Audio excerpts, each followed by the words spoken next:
시간 다 같이 기도하며 주님 앞에 나아가시겠습니다. 아버지 하나님, 그 은혜를 찬양하며 그 영광 앞에서 노래하고 기도하고 주님을 경배하기 원합니다. 우리를 위해 당신의 아들을 보내시고 그 십자가와 부활과 다시 오심의 약속 안에서 우리의 삶을 거룩하게 견고하게 세워주신 그 은혜를 찬양합니다. 이 하루도 또 한 주간도 우리에게 허락된 그 나날들을 살아감에 있어 온전히 주의 나심과 주의 죽으심과 주의 부활과 다시 오심의 약속을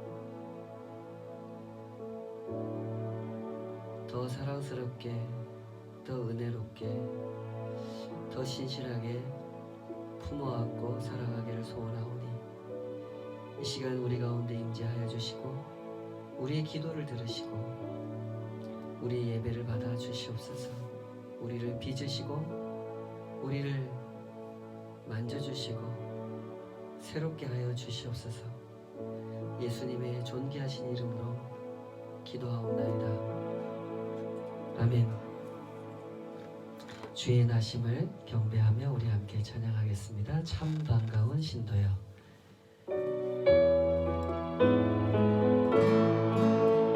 참 반가운 신도여, 다 이리 와서 베들레헴 성내에 가봅시다. 저 구유의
행하셨네. 찬양하세 주의 이름. 찬양하세 주의 이름. 주의 영광 온 땅에 가득해. 주의 영광 온 땅에 가득해. 주의 영광 온 땅에 가득해. 아멘 아멘 아멘.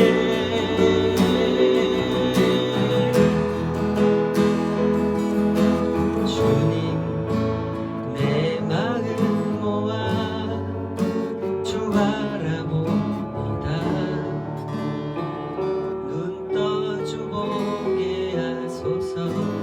오 주님 내가 주께 가오니 말씀하시고 새롭게 하소서.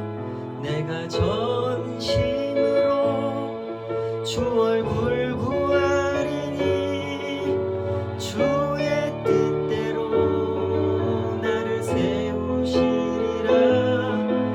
오직 믿음으로 주를 바라보리니 늘 주님 곁에 서리라.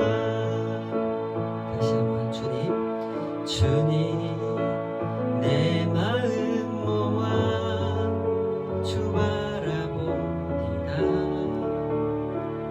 눈 떠 주 보게 하소서. 오 주님 내가 주께 가오니 말씀하시고 새롭게 하소서. 내가 전심으로 주 얼굴 구하리니 주의 뜻대로 나를 세우시리라. 오직 믿음으로 주를 바라보리니 늘 주님 곁에 서리라.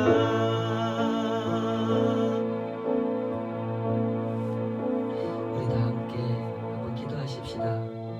주님 앞에 서서 살아가는 마음 마땅히 전심으로 주님 앞에 나아가야 될 줄 믿습니다. 하오나 늘 우리 마음이 전심이 되지 않고 반심이 되고 반의 반심도 되지 않는 그럴 때가 참 많은 것 같습니다. 때문에 주님 앞에 늘 기도하며 간구하옵기는 주님을 바라는 마음이 진정 전심되기를 원합니다. 내가 온전히 주님을 바라고 주님의 그 손이 온전히 나를 어루만져 깎아낼 것은 깎아내시고 다듬을 것은 다듬으시고 씻어낼 것은 씻어내시기를. 그렇게 주님께서 주님을 닮은 모습으로 빚어가시기를 소원합니다. 아버지, 우리 신앙의 길, 이 순례길의 목표가 언제나 거기 있게 하여 주시옵소서.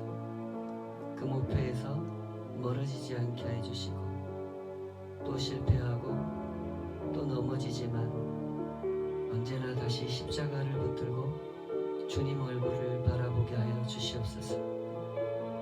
나를 놓지 않으시는 그 선하신 손에 온전히 내 생각도 내 마음도 이 부족한 인격도 다 주님 손에 의탁하며 빚어지게 하여 주시옵소서.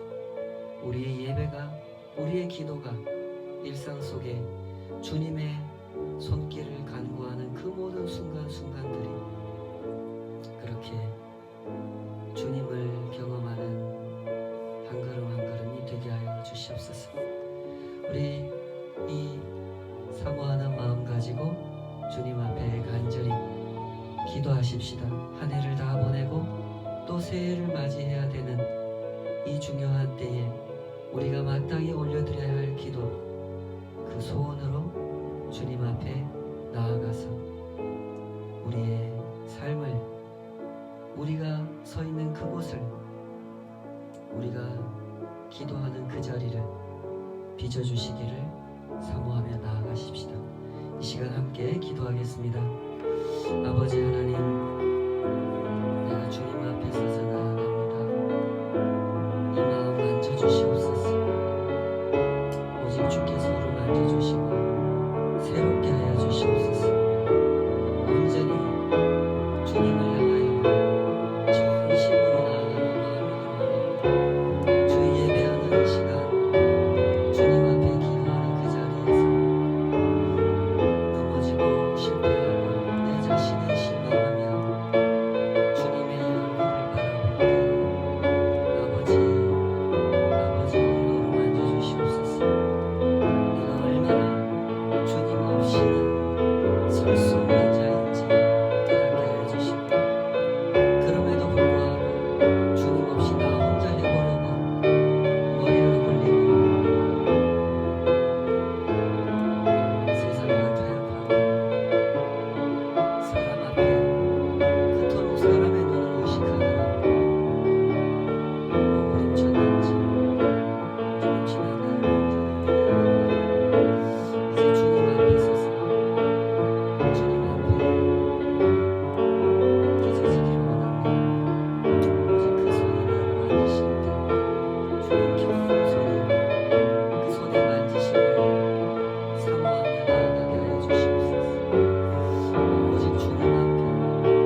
주의 얼굴 구할 때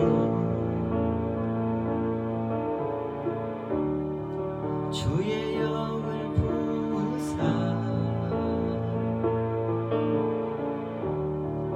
크신 사랑 안에서 주를 보게 하소서.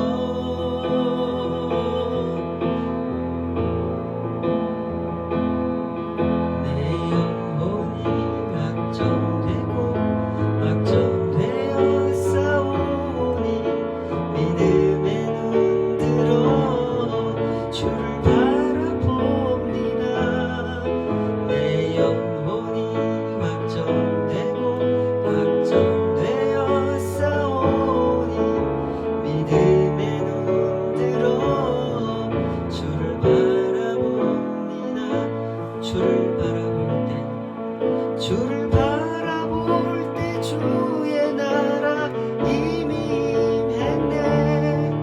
그 영원한 나라 보게 하소서.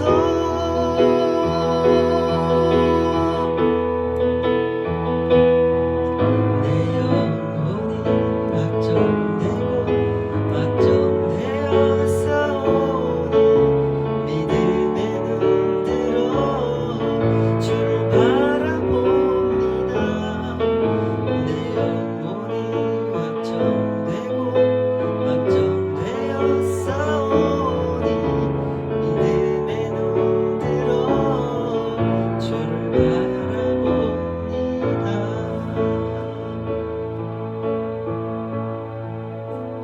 예수 우리 왕이여, 예수 우리 왕이여, 이곳에 오소서. 보좌로 주여 임하사 찬양을 받아 주소서. 주님을 찬양하오니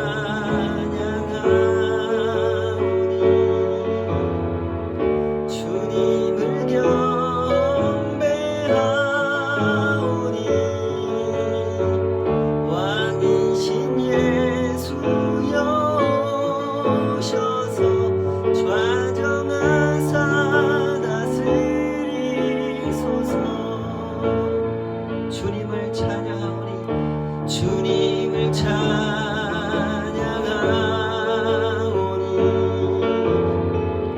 주님을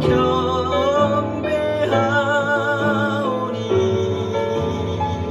왕이신 예수여 오셔서 좌정하사 다스리소서.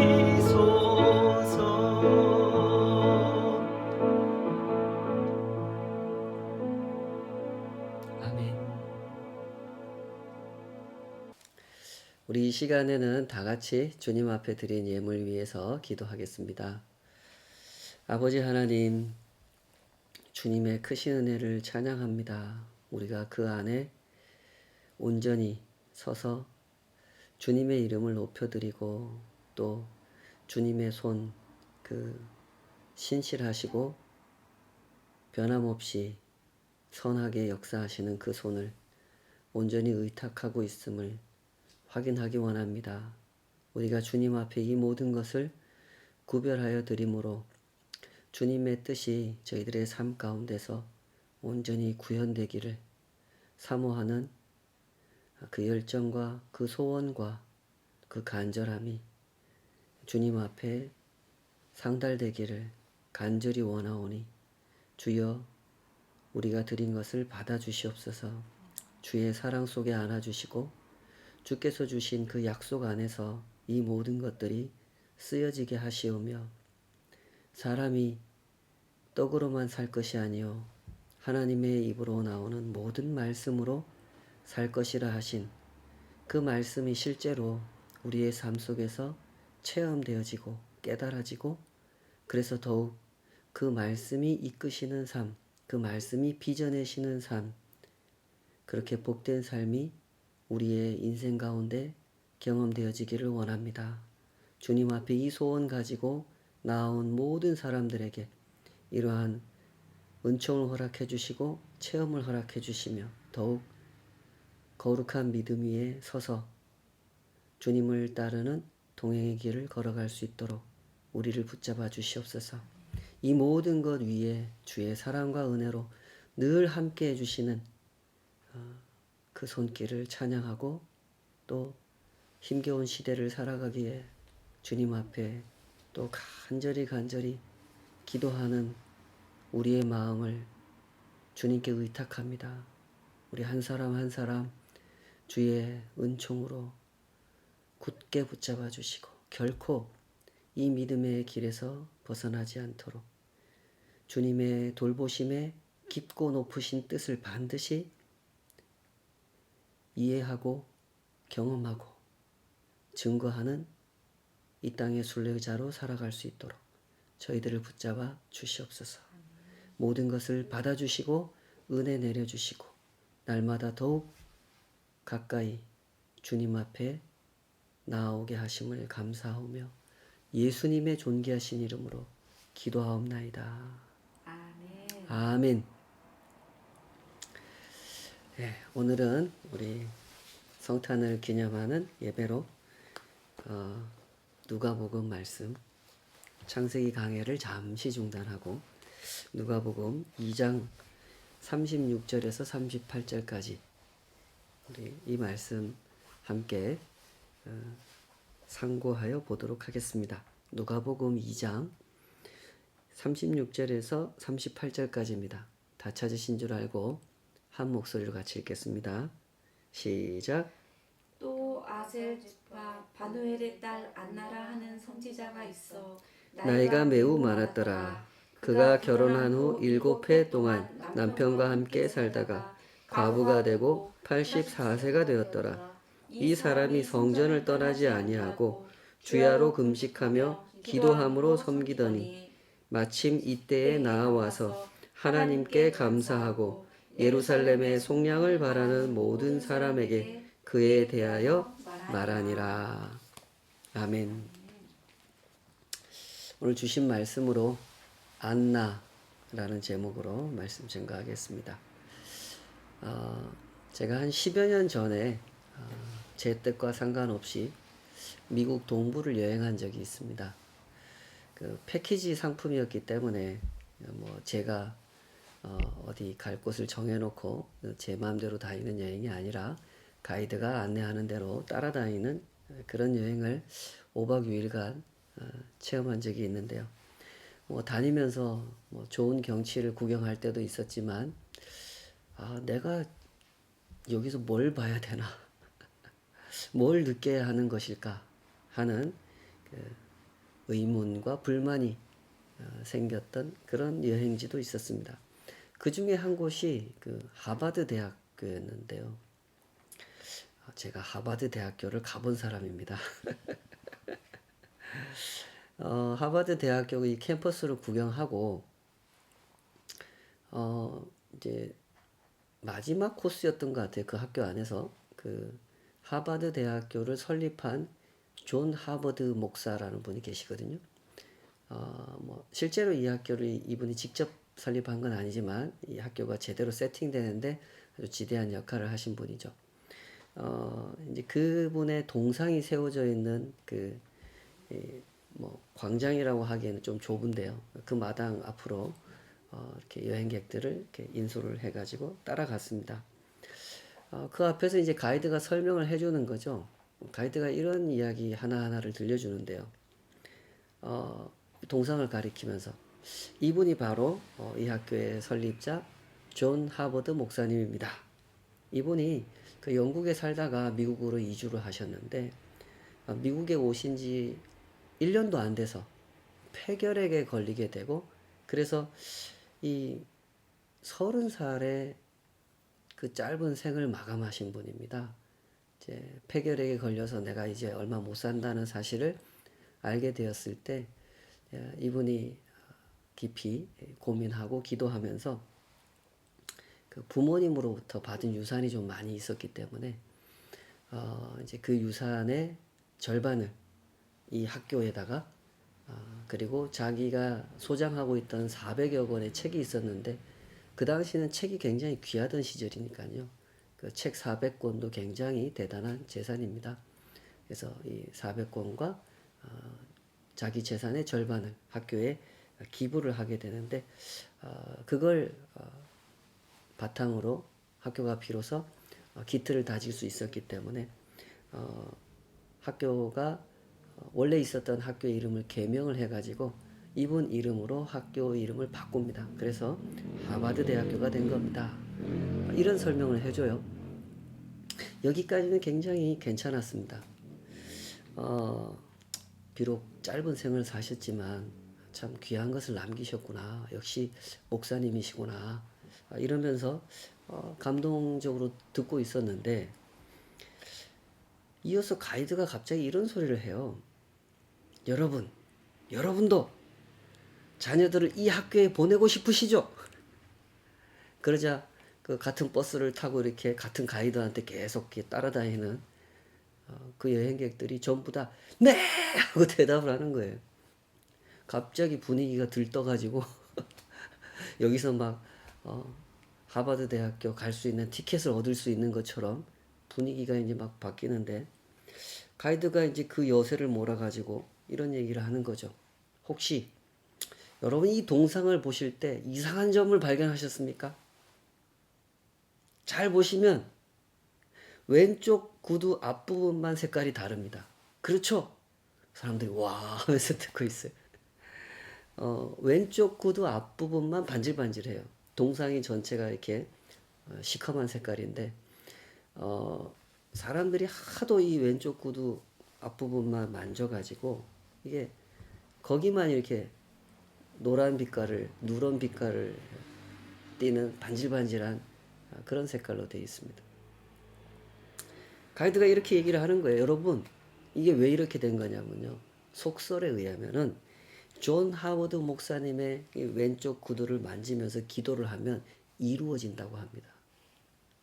사람들이 그 얘기를 듣고 전부 다 여기 와가지고 이 왼쪽 구두를 이렇게 만졌기 때문에 색깔이 이렇게 된 겁니다. 자, 여러분도 여러분의 자녀를 이 학교에 보내고 싶지 않습니까? 그럼 해보십시오. 이렇게 선동을 하자 사람들이 싱글벙글 앞다투어 동상으로 몰려들기 시작했고 그 왼쪽 구두를 만지면서 어떤 사람은 기도도 하고 사진도 찍고 그랬습니다. 제가 그때 깨달았습니다.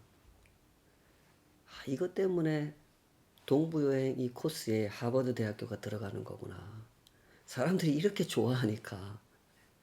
아니 우리 같은 사람이라는 말이 이렇게 비하로 들리지 않았으면 좋겠습니다.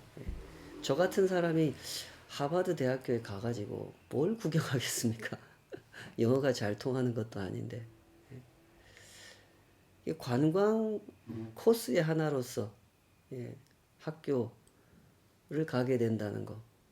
학교를 가면 제대로 견학을 하거나 뭐 이런 프로그램이 있어야 되는데 그런 건 전혀 없어요. 그냥 뭐 여기가 캠퍼스고 여기가 도서관이고요. 뭐 그리고 나서 이제 뭐 존 하버드 동상 앞으로 간 거니까요. 이것 때문에 여기를 데려온 거고. 차 타고 한참 가거든요. 마음이 참 허전했습니다. 솔직히 저는 그 존 하버드 목사님 동상 그 왼쪽 구두를 만지면서 기도하는 사람들, 사진 찍는 사람들을 보면서 참 마음이 불편했습니다. 존 하버드 목사님이 나이 30에 폐결핵을 얻어서 짧은 생을 마감하면서 유산을 남길 때는 이런 모습을 상상하면서 남긴 건 아닐 텐데 그런 생각이 들어서 참 마음이 불편했던 기억이 있습니다. 제가 어떻게 했겠습니까? 저는 그 앞에서 구두도 안 만져봤고요. 사진도 안 찍었고요. 기도도 안 했습니다. 그래서 제가 저희 아이들을 하버드에 못 보낸 것 같습니다. 살다 보면은 이럴 때가 종종 있지 않습니까? 이야기가 변질될 때가 있습니다. 원래의 이야기는 아주 거룩하고 아주 엄숙하고 아주 아름다운 이야기인데 세월이 흐른 후에는 아주 간사한 이야기가 되기도 하고 아주 세속적인 이야기가 되어버릴 때가 있습니다. 그런 모습을 봤을 때 우리에게 필요한 것은 무엇이겠습니까? 우리는 생각해야 됩니다. 과연 지금 우리가 하는 생각이, 지금 우리가 하는 행동이 적절한 것인가? 본래 그 의도에 합당한 것인가? 그가 베풀어준 은혜에, 그가 남겨준 사랑에 합당한 것인가? 하고 생각해 봐야 되는 것이죠. 그렇게 반성해 보고 고쳐가야 할 것은 고쳐가야 합니다. 그럴 때 우리는 우리의 잘못을 고칠 수 있고 물려받은 사랑, 물려받은 은혜를 고귀하게 간직할 수 있으며 그 사랑과 은혜에 힘입어 오늘 우리에게 주어진 삶을 진정 은혜 받은 사람답게 사랑받은 사람답게 살아갈 수가 있는 것이죠. 오늘 우리가 누가복음을 읽고 함께 크리스마스에 대해서 생각하려고 하는 이유가 여기에 있습니다. 원래 이야기가 가장 많이 변질된 이야기는 다름 아닌 크리스마스 이야기라는 생각을 놓을 수가 없기 때문이죠. 즐겁게 행복하게 주변 사람들을 격려하면서 크리스마스를 보내는 것 좋은 일이죠. 그것은 분명히 좋은 일입니다. 이야기가 변질되었다라고 할 때는 그런 것을 두고 하는 말이 아니죠. 크리스마스는 진정 모든 사람에게 예수님을 믿는 사람에게는 물론이거니와 예수님을 믿지 않는 사람들에게도 즐거운 이야기고 행복한 이야기고 격려가 되는 이야기 맞습니다. 그러나 핵심은 그런 게 아니죠. 그것이 본질은 아닌 겁니다. 본질은 이것입니다. 누가 이 세상의 왕이냐? 그 왕에게 합당한 사람은 누구냐? 이것이 본질이고 이것이 핵심인 것입니다. 사실 이 문제를 우리보다 먼저 고민했던 사람들이 있었습니다. 그들은 복음서를 기록한 사람들이에요. 누가라고 하는 사람도 그 중에 한 사람이었죠. 누가는 그 유명한 바울 사도의 동역자 중에 한 사람이었죠. 평생 전도자의 삶을 살았던 교회 공동체를 건강하게 세우는 교회의 일꾼으로 살았던 사람. 또한 누가는 이야기를 기록한 사람이었습니다. 우리 성경에 보면 누가가 기록한 책이 2권 있습니다. 뭐 뭔지 아시겠죠? 누가복음하고 사도행전. 딱 2권밖에 안 되지만 분량으로 따지면 결코 적은 양이 아닙니다. 누가복음은 4복음서 중에서 제일 긴 책입니다. 사도행전도 굉장히 긴 책이죠. 누가는 딱 2권을 썼지만 굉장히 분량이 긴 책을 썼습니다. 그러니까 결코 성경을 형성하는 데 있어서 좀 적은 영향을 끼친 사람은 아닙니다. 누가복음과 사도행전을 읽어보면 어떻습니까? 이야기로 가득 차 있죠.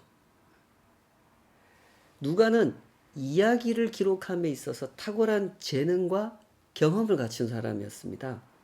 특히 이 누가복음이 시작하는 대목에 보면 이 누가라는 사람이 어떤 과정을 거쳐서 이 책을 기록하게 되었는지를 스스로 말해주고 있는데요. 우리 그 대목을 한번 들어보시겠습니다. 제가 새 번역으로 우리 개정역 성경이 약간 어렵게 들려서 새 번역으로 제가 한번 읽어드리겠습니다. 누가복음 1장 1절에서 3절입니다. 우리 가운데에서 일어난 일들에 대하여 차례대로 이야기를 엮어내려고 손을 댄 사람이 많이 있었습니다.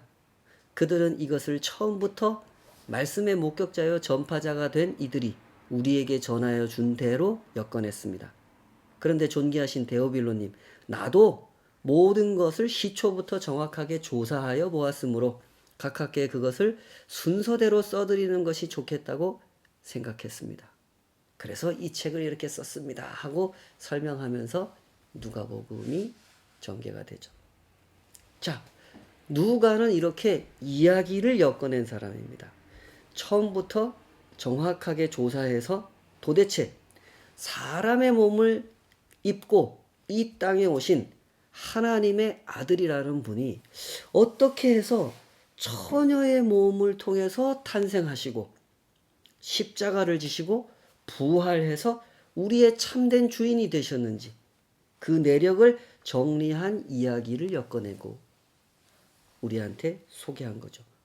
도대체 그 예수라는 분이 우리 같은 사람들하고 무슨 관계가 있길래 우리가 그분을 믿고 따른다고 하는 것이 어떻게 살아가는 삶이라고 하는 것인지, 무엇을 위해서 사는 삶이라고 하는 것인지, 그렇게 살아갈 때 우리한테 어떤 유익이 생기는 것인지를 설명해 주는 그런 이야기를 엮어낸 겁니다.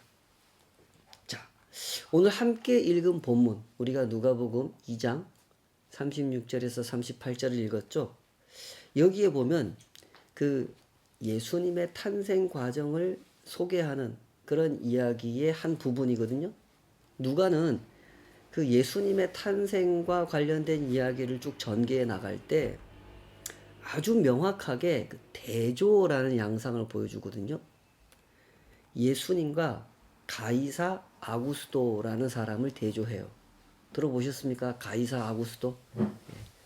우리 개역 개정 성경에서 아구스도 이렇게 해놨는데 우리 세계사에서 영어권 사람들이 발음할 때는 아우구스투스 이렇게 발음합니다. 예수님과 가이사 아우구스투스, 시저 아우구스투스를 대조해서 이야기를 전개해가요. 가이사 아우구스투스라고 하는 인물은 예수님께서 태어나실 때 로마 제국의 황제였던 사람이에요. 사실 로마 제국은 그 전부터 있었지만 그때까지는 황제가 없었습니다. 권력이 분산되어 있는 공화정의 형식으로 운영되고 있었죠. 이러다가 이 사람 때부터 처음으로 로마의 황제라는 이 권력을 가진 존재가 등장하게 되는데요. 이 사람이 황제일 때 예수님께서 태어나신 거예요. 로마 제국은 아시는 것처럼 유럽과 아시아와 아프리카를 다스리는 대제국이었습니다. 물론 로마 제국은 그 일을 폭력으로 이루어낸 거예요. 뭔가 가치 있는 목적을 가지고 뭔가 거룩한 방법으로 이런 나라를 만들어낸 게 절대 아닙니다. 강한 군대를 만들어서 약한 나라를 침략했고 그렇게 약한 사람들의 땅을 빼앗았고 약자들을 억압하여 지배하는 나라를 만들어가면서 그들은 이렇게 선포했어요. 들어보셨죠? 모든 길은 로마로 통한다. 세계가 로마고 로마가 곧 세계다. 그들은 그렇게 선포했습니다. 그러면서 이 세계의 유일한 왕은 단 한 사람, 가이사 아구스토다. 라고 선포했던 거예요. 누가는 예수님 이야기를 전개해 가면서 지금 의도적으로 예수님과 정반대편 대조적인 위치에 있는 가이사 아구스토라는 인물을 등장을 시켜요. 스스로 자신이 온 세상의 왕이라고 주장하는 가이사 아구스토와 이 세상의 진짜 왕이신 예수님을 대조하면서 이야기를 전개해 나가는 겁니다. 아우구스투스라는 이름 자체가 우리말로 직역을 하면 그런 뜻이에요. 세상에서 가장 존귀한 자 이런 뜻이에요. 아우구스투스는 스스로 자기한테 자기가 황제가 되면서 그런 이름을 붙였어요. 가이사라는 이름은 자기의 친아버지는 아니고 이제 양아버지죠. 네. 그 사람한테 물려받은 성이고요. 아우구스투스, 세상에서 가장 존귀한 자라는 이름을 스스로 붙였어요. 이 사람을 등장시켜서 예수님과 대조하여 이야기를 전개해 나가는 거예요. 자, 바로 그 가이사 아구스도가 황제이던 때에 예수님은 누구셨습니까? 아기 예수님으로 탄생하십니다. 그 대목을 제가 한번 읽어볼게요. 여러분도 얼른 찾으실 수 있으면 같이 읽어보세요. 누가복음 2장 1절입니다. 2장 1절 시작. 그때에 가이사 아구스도가 영을 내려 천하로 다 호적하라 하였으니, 이렇게 돼 있죠. 예수님은 가이사 아구스도 앞에서 아기 예수였습니다. 태어나기도 전에 이 사람의 명령에 따라 이쪽으로 가라 그러면 이쪽으로 가고, 저쪽으로 가라면 저쪽으로 가고, 뭐 호적하라면 호적하고, 다시 돌아가라면 돌아가고, 이런 입장이었어요. 가이사 아구스도는 아주 막강한 권력을 휘두르는 사람이었고, 예수님은 그 권력 앞에 너무너무 연약한 태중의 아기이셨습니다. 그런데 누가는 이 이야기를 들려주면서 엄청난 주장을 해요. 이 두 사람 중에 진짜 왕은 아기 예수다라는 거예요. 누가는 도대체 어떤 근거로 이런 주장을 했던 것일까요? 그리고 그 주장을 믿고 따른 그 많은 사람들은 어떻게 해서 누가의 이런 주장을 믿고 따를 수 있었던 것일까요? 그 증거를 제시하기 위해서 누가가 세 가지 이야기를 그 뒤로 연속해서 들려줍니다. 들에서 양떼를 돌보고 있던 목자들이 양을 치고 있다가 자기들 앞에 나타난 천사를 만나게 됩니다. 천사가 아기 예수님에 대한 설명을 해주고 그 목자들을 예수님한테로 안내하죠. 그리고 그 목자들은 예수님을 경배하면서 예수님을 우리의 왕이십니다 하고 찬양을 해요. 그 다음 이야기, 시므온이라는 할아버지가 등장해요. 이 할아버지가 항상 성령에 충만해 있는 분이, 기도하면서 하나님께서 약속하신 그 구원자가 꼭 오시기를, 그 구원자가 오시는 것을 내 눈으로 볼 수 있기를 간절히 사모하면서 기도하던 할아버지였어요. 근데 오늘날 기도하는데 성령께서 그의 마음에 가르쳐 주시는 거예요. 네가 오늘 그 구원자를 보게 될 거다. 그리고 탁 나갔는데 성전 마당에서 누굴 만나요? 마리아와 요셉이 아기 예수를 안고, 이 유대인들은 사내 아이가 태어나면은 태어난 지 8일 만에 할례를 받게 하고 그 다음에 성전에 데려와서 정결의식을 치르거든요. 그 정결의식을 치르러 들어오는 아기 예수를 딱 만나게 돼요. 보자마자 알아보죠. 저분이 바로 그 구원자구나. 예수님을 끌어안고 마리아와 요셉 앞에 예언을 해주죠. 이분이 바로 하나님의 아들입니다. 이분이 온 세상을 구원할 겁니다. 이분 앞에서 어떤 사람은 넘어질 거고 이분 앞에서 어떤 사람은 세움을 얻게 될 겁니다. 그런 이야기를 들려주죠. 그러고 있을 때 그 다음 세 번째 이야기 누가 등장합니까? 안나 할머니 이야기가 그때 등장해요. 마침 시므온 할아버지가 이 아이를 안고 그런 예언, 그런 찬송을 부르고 있을 때 안나 할머니가 딱 나타나가지고 이 예수님을 알아보고 같이 하나님 앞에 감사하고 예수님이 이 세상의 진짜 왕이심을 선포하는 이야기. 이렇게 세 가지 이야기를 쭉 들려줍니다. 여러분 생각 어떻습니까? 누가가 지금 뭐라고 주장했다고요? 가이사 아구스토가 아니고 아기 예수님이 진짜 세상의 왕입니다. 그리고 그 증거는 이겁니다. 목자들이, 밤에 양떼를 돌보던 목자들이 천사들의 인도를 받아서 아기 예수님을 경배했습니다. 시므온이, 그 성령에 충만한 기도하는 시므온이 아기 예수님을 알아보고 경배했습니다. 안나 할머니, 그 선지자 안나가 예수님을 경배했습니다. 이게 증거입니다 하고 딱 설명해 주는 거예요. 여러분, 이 증거가 정말 그렇구나 이렇게 받아들여지십니까? 가만히 보면 이 세 가지 이야기는 전부 다 약자들의 이야기예요. 이 세상의 눈으로 볼 때 약자들이죠. 밤에 양떼를 돌보는 목자들은 결코 좋은 직업을 가진 사람들은 아닙니다. 좋은 신분을 가진 부모도 없었고 학교를 다니면서 배운 것도 없었고 돈을 벌어 모아놓은 재산도 없었기 때문에 그저 할 수 있는 일, 그것이 이렇게 양떼를 돌보는 일. 보통 사람들은 하고 싶어 하지 않는 일. 그래도 하루하루 먹고 살아야 되기 때문에 할 수밖에 없었던 일. 그게 밤에 양떼를 돌보는 일이에요. 그런데 놀라운 사실은 아기 예수님, 이 세상에 태어나신 세상의 진짜 왕, 그분을 경배하도록 부름받은 사람들은 바로 이 사람들이었어요. 밤에 양떼를 돌보던 사람들. 시몬 할아버지도 그런 사람이고 안나 할머니도 그런 사람이에요. 이 사람들은 세상에서 자랑할 게 없는 사람들이에요. 오히려 그 반대죠. 자랑할 건 하나도 없고 자랑스럽지 못한 것이 훨씬 더 많은. 성경에 보면 특히 이 안나 할머니의 인생에 대해서 그렇게 설명을 해줍니다. 우리 다시 한번 이 안나 할머니를 설명하는 이야기를 주목해 보십시다. 2장 36절 37절 다시 한번 읽어보십시다. 시작. 또 아셀지파 바누엘의 딸 안나라 하는 선지자가 있어 나이가 매우 많았더라. 그가 결혼한 후 7해 동안 남편과 함께 살다가 과부가 되고 84세가 되었더라. 이 사람이 성전을 떠나지 아니하고 주야로 금식하며 기도함으로 섬기더니. 안나 할머니는 이런 사람이었습니다. 이분이 선지자였어요. 근데 처음부터 선지자였던 것 같지는 않습니다. 그분도 처음에는 보통의 여성들처럼 결혼을 했습니다. 그런데 어떻게 된 일인지 결혼 생활 7년 만에 남편을 잃게 돼요.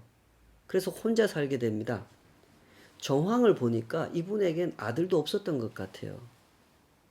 그래서 과부라고 하는 거예요. 아들이 있었다면 어머니를 모시고 봉양을 했을 텐데 남편을 잃고 아들도 없고 과부가 되어 혼자 살다 보니 84세가 될 때까지 어디서 살았다고요?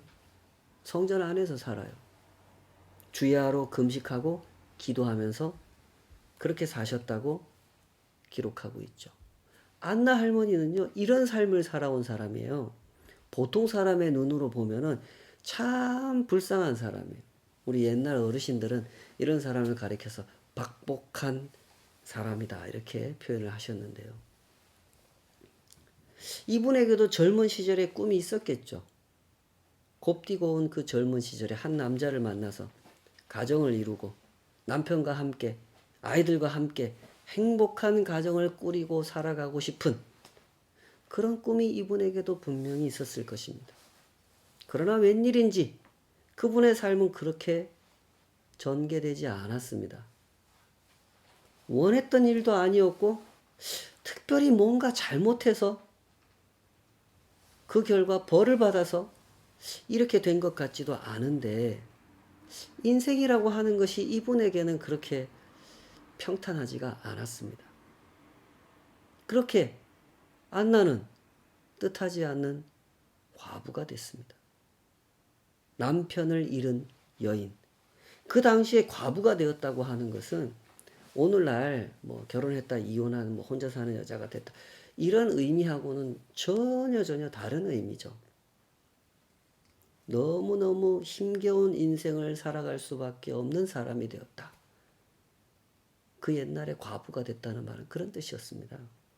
오죽하면 성경에서 불쌍한 사람을 언급할 때 불쌍한 사람의 대명사로 항상 언급되는 세 종류의 사람이 있거든요.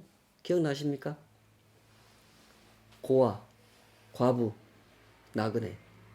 나그네라는 말은 이제 외국인이라는 뜻입니다. 이제 요즘 우리나라에 와 있는 뭐 100만 명이 넘는다고 하는 그 외국인 노동자를 연상하시면 되겠습니다. 이런 사람들은 항상 고대 사회의 약자들이었어요. 약자일 수밖에 없잖아요. 그 나라 사람도 아니죠. 나를 보호해 줄 수 있는 남편이나 아들이 있는 것도 아니죠. 나를 보호해 줄 수 있는 부모가 있는 것도 아니죠. 과부, 고아, 나그네는 세상에서 제일 약자 중에 약자인 사람들. 인생이 안 풀려도 이렇게 안 풀릴 수가 없는 사람들. 이 사람들이 고아, 과부, 나그네. 안나 할머니가 그런 삶을 살았단 말입니다. 이것이 안나의 삶이었어요. 너무너무 불쌍한 삶이었죠. 그런데 누가라고 하는 사람이 예수님 이야기를 쭉 정리해 주면서 안나라는 사람을 소개할 때 안나를 불쌍한 사람이라고 소개해요. 복 많은 사람이라고 소개해요. 불쌍한 사람 아닙니다. 그죠? 밤에 양떼를 돌보던 목자들도 시므온 할아버지도 안나 할머니도 누가의 이야기 속에서 이분들은 한결같이 복받은 사람들이에요. 영광스러운 사람들이죠. 어떤 의미에서 이분들이 복받은 사람들입니까? 세상에 진짜 왕을 알아보고 그 진짜 왕을 경배한 사람들이었기 때문에 그래서 복받은 사람이었다고 하는 것입니다. 가이사 아구스토가 아니라 아기 예수님이 세상의 진짜 왕이라는 사실을 알아보고 실제로 그 아기를 경배했다는 겁니다. 이것이 바로 누가가 들려주는 이야기고 마태와 마가와 요한이 들려주는 이야기고 하나님의 사람들이 믿고 따른 이야기요. 이 사람들이야말로 진정 복받은 사람이구나. 나도 그들처럼 가짜 왕이 아닌 진짜 왕을 섬기면서 살아가고 싶다 하고 그렇게 굳게 붙들고 사모했던 이야기죠. 이것이 크리스마스의 핵심이고 본질입니다. 어떻습니까? 오늘 우리 눈에 비친 진짜 복받은 사람은 누구입니까? 여러분 자신이 아닙니까? 그렇게 대답해야 정답 아니겠습니까? 오늘날 안나 할머니 같은 분을 만나게 된다면 이 누가처럼 그 보석 같은 분을 알아보고 손이라도 한번 잡아보고 싶어서 가까이 다가가는 사람이 몇 명이나 될까요? 그런 할머니하고 친하게 지내고 싶어서 한 걸음 한 걸음 다가서는 사람이 과연 있을까요? 돈 기도문이라는 게 있습니다. 돈 기도문. 주기도문이 아니고 돈 기도문이라는 거예요. 한번 들어보세요. 돈 기도문. 통장에 계신 나의 돈님이여 이름이 거룩히 여김을 받으시오며 돈이 판치는 세상이 임하셨사오니 소득이 부동산 투자에서 이루어진 것 같이 증권에서도 이루어지니이다. 오늘날 나에게 쓰고 남을 돈을 주옵시고 우리가 우리에게 빚진 자를 고소함 같이 나의 진 빚은 잊혀지게 하옵소서. 우리를 불황에 들게 마옵시고 다만 부도와 파산에서 구하옵소서. 대개 자본주의의 나라와 권세와 영광이 돈님께만 영원히 있사옵나이다. 돈내. 이게 돈 기도문이라는 거예요. 이것도 바로 그런 이야기죠. 변질된 이야기를 반성하고 고쳐놓으려고 하는 사람들의 노력으로 만들어진 기도문입니다. 풍자하는 이야기죠.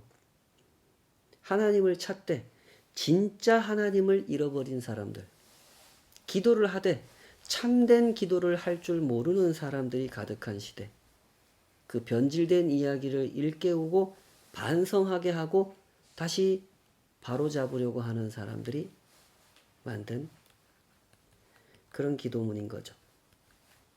여러분, 세상은 이런 곳입니다. 변질된 이야기가 가득한 곳이죠. 세상은 언제나 가이사 아구스토가 세상에서 가장 존귀한 자라고 선언하는 곳이죠. 돈을 가졌고 권력을 가졌으며 원하는 것을 원하는 대로 할 수 있는 사람이 가장 존귀한 사람이라고 주장하는 곳. 그곳이 세상입니다. 안나 할머니 같은 인생은 실패한 인생이라고, 지지리도 복도 없는 사람이라고 무시하는 곳이 세상이죠. 그러나 누가는 그 변질된 이야기를 고쳐놓고 있습니다. 진짜 이야기를 들어보라고 외치고 있는 것이죠. 진짜 왕은 휘두르는 왕이 아니라 찔림을 당한 왕이라고. 진짜 왕은 자기 백성을 사랑하여 자기 백성의 죄를 위하여 자기 생명을 내어주려고 찾아오시는 왕이라고. 진짜 왕은 이 사망의 권세를 이기시고 부활하신 하나님의 아들이라고. 그 진짜 왕을 알아보는 사람은 천사의 인도함을 받은 밤에 양떼를 돌보던 목자들이고 성전에서 기도하며 그 험하고 험한 세월에 사람들의 시선과 손가락질과 척박하게 하루하루를 견디고 또 견디며 그럼에도 불구하고 하나님의 약속을 붙들고 끝까지 기도하며 기도했던 삶을 포기하지 않았던 시므온 할아버지와 안나 할머니라고.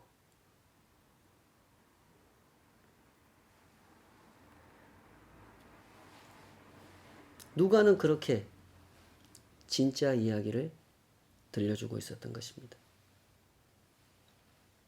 안나 할머니가 이렇게 외쳤단 말이죠. 38절 마침 이때에 나와서 하나님께 감사하고 예루살렘의 속량을 바라는 모든 사람에게 그에 대하여 말하니라. 시므온 할아버지가 아기 예수님을 알아보고 경배하고 있을 때 마침 안나 할머니가 나와 그 장면을 목격하고 성전 안에 있는 사람들을 향해 외쳤던 거예요. 여러분 정녕 그렇습니다. 예루살렘의 속량을 바라는 사람들이요. 들으십시오. 이분이 우리의 진짜 왕이십니다. 우리의 조상들이 지은 죄, 우리가 지은 죄, 온 세상이 지은 죄를 속량하시는 분, 용서하시는 분, 그분이 이분이고 그분이 우리의 진짜 왕이십니다. 하고 외쳤다는 거죠. 사람은 살면서 이야기를 남기고 싶어 합니다. 내가 이렇게 잘 살았구나. 또는 내가 이렇게 복을 받았구나 하는 이야기를 남기고 싶어 하는 것이죠. 우리 할머니, 할아버지들 만나서 이야기 들어보십시오. 뭐 거기까지 가지 않아도 60대, 70대만 돼도 우리 만나서 이야기를 나누다 보면 항상 변함없이 듣게 되는 것이 있죠. 내가 살아온 이야기를 듣게 됩니다. 사람이 다 그렇지 않습니까? 사람은 살면서 자기 이야기를 남기고 싶어 해요. 당연한 것이죠.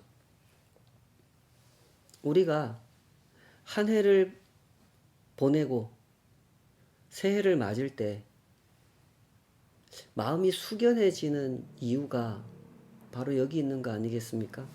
나는 올해 어떤 이야기를 남겼나 하는 것을 생각하는 시간이기 때문에 그때가 되면 우리가 숙연해지는 것입니다.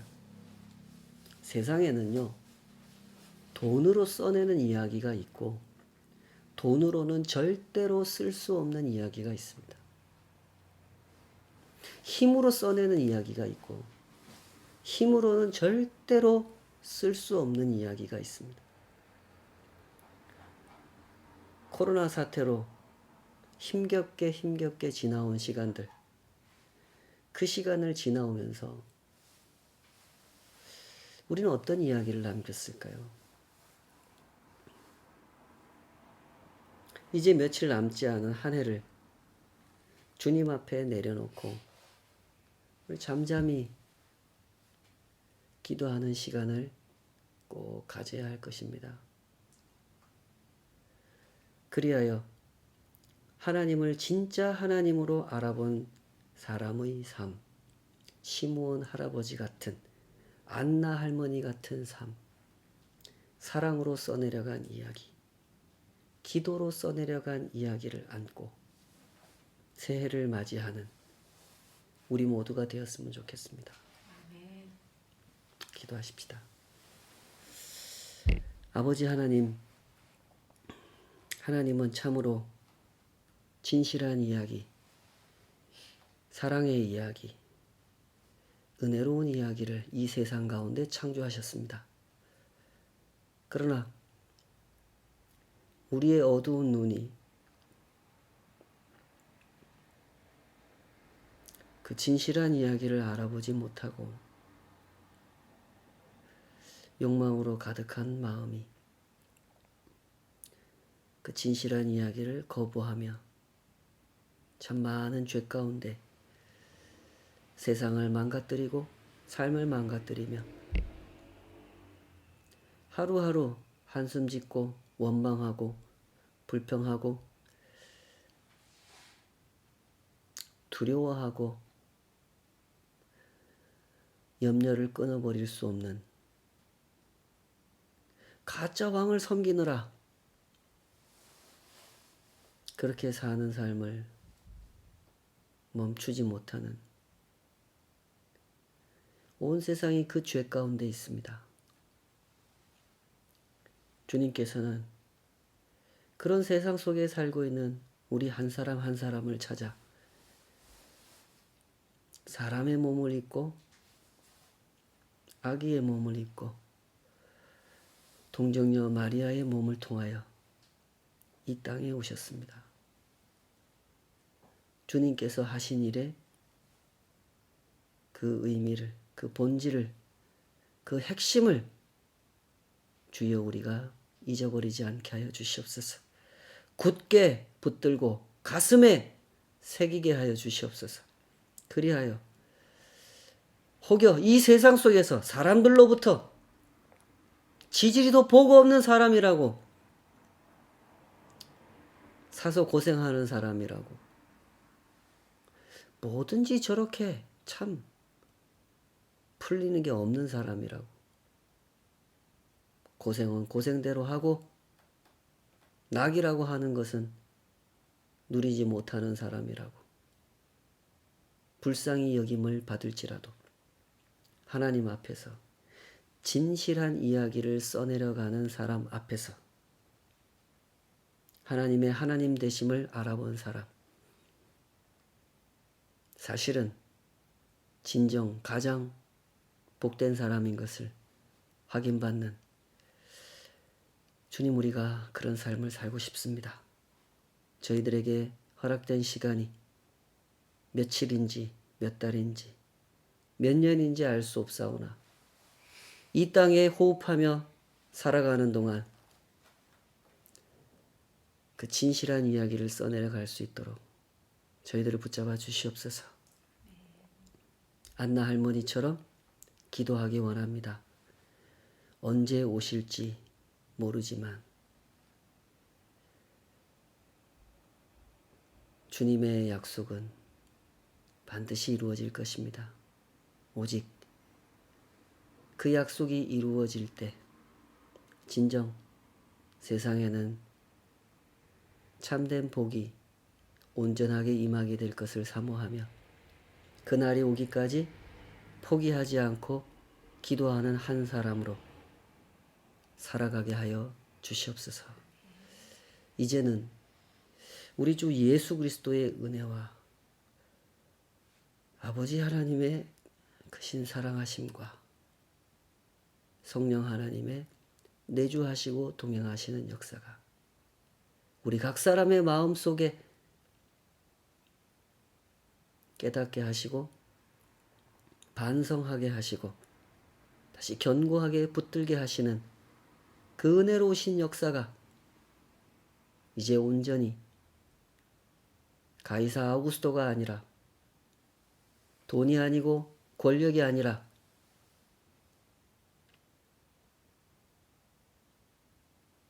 하나님의 아들 예수 그리스도가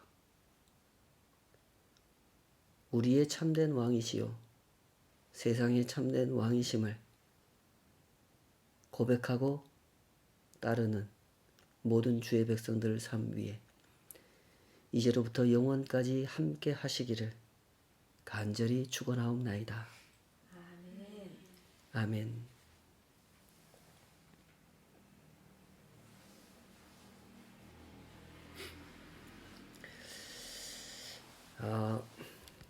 그 광고를 하나 드리겠습니다. 우리 12월 31일 송구영신 예배를 드리려고 합니다. 우리 역시 비대면으로 예배를 드리게 될 텐데 그날은 그 실시간으로 좀 해보려고 합니다.